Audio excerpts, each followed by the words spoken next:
Hello দোস্ত, এই দেখছেন যে মালদার আম বাগান। গাড়ি রানিং আছে তো আর কি ভালো করে বোঝা যায় না। আম দেখা যাচ্ছে। এই দেখেন কত আম দেখা যায়।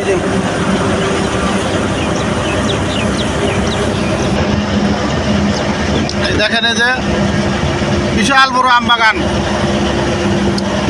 আমাদের রাস্তার সাইড দিয়ে যাচ্ছি আর দেখতে পাচ্ছেন কত স্পিডে গাড়ি আছে, তো অত একটা বোঝা যায় না, তাই ভালো করে দেখাতে পারলাম না আপনাদেরকে আম বাগানগুলো।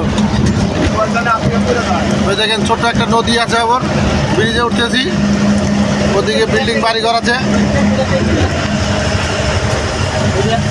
ওই যে জলের মালদা জলের ট্যাঙ্কি, ওই যেটা ওইটার ট্যাঙ্কির থেকে সারা মালদা সাপ্লাই পানি। তো আজকের মতো ভিডিও এখানেই শেষ দোস্ত, ভালো লাগলে